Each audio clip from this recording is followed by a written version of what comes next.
ভিতরে তো পানি আডু সমান আর মানে কোমর সমান।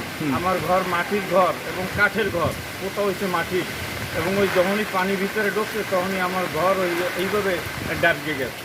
আর উপরে টিন টুন তো উড়েই নিয়ে গেছে, সেটা গেছে। আর আমার ঘরের বিবি সাহেব এবং ছেলেপেলে নাতিপুতি তাদেরকে নিয়ে এসে সময় টেলিভিশনের প্রতিনিধি জিয়াউলের ওই বাড়ি বিল্ডিং আছে তার দোতলায় বর্তমান অবস্থা। অর্থাৎ এখন এবছর যে পানির চাপ, এটা আসলে সর্বকালের, অর্থাৎ আপনার দেখা মতে কি সব থেকে বেশি পানির চাপ বলে মনে হয়? আমার বয়স এই 61। আচ্ছা, আমার বয়সে আমি এত পানি আমি দেখি নাই। এ তারিখ যে পানিটা দেখছি, এরকমের পানি আমার বয়সে আমি দেখি নাই। আচ্ছা আচ্ছা আচ্ছা, ধন্যবাদ আপনাকে। তাহলে সাবধানে থাকবে না? স্বেচ্ছাসেবকের কর্মী বাহিনী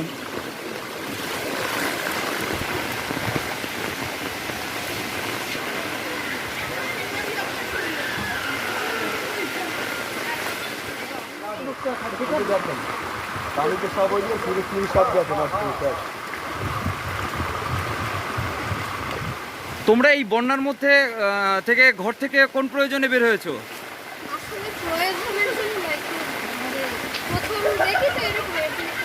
আসলে ঘটনা হচ্ছে কি যে এই প্রবল জলোচ্ছ্বাস এই বয়সের বাচ্চারা কখনো দেখেনি, এই কারণে উৎসুক হয়ে এই ঘরের বাইরে বের হওয়া। আচ্ছা, তোমরা সাবধানে থাকবে সবাই।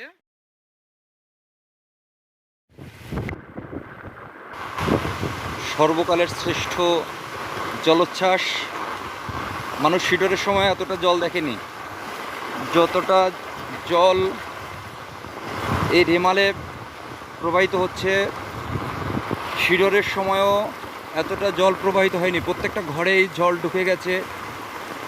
আপনারা একটু খেয়াল করে দেখবেন যে প্রত্যেকটা ঘর কিন্তু এখন জলের তোড়ের শিকার। মানুষের জীবনযাত্রা একদম ব্যাহত হচ্ছে। আর পানির যে স্রোত, আদৌ এর সর্বশেষ পরিস্থিতি কোথায় গিয়ে দাঁড়াবে এখন পর্যন্ত বলা যাচ্ছে না। মানুষ আসলে বলেন, দোকানপাট সব ডুবে গেছে।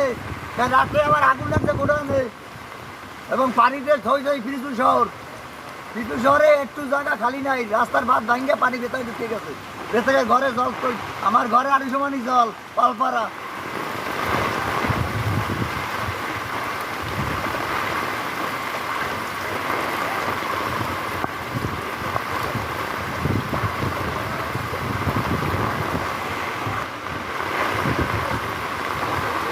প্রিয় দর্শক, আপনারা যেমনটি দেখছিলেন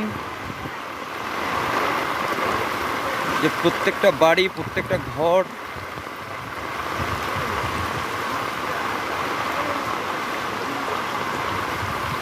মানুষের জীবনের তাগিদে ঘর থেকে বেরোয় আসা। কি অবস্থা, পানিতে সব ডুবে গেছে। আপনার কি কি ক্ষতি হয়েছে? আপনার কি কি? আমার তো ঘর বাড়িতে পানি টেনে উঠে গেছে, এই আর কি। আচ্ছা আচ্ছা, এখন তো বাচ্চা কাচ্চা লইয়ে খাটের উপরে কোনো মতে বসে আছি। আচ্ছা, চতুর্পাশে পানি থই থই থই থই করে। আচ্ছা আচ্ছা।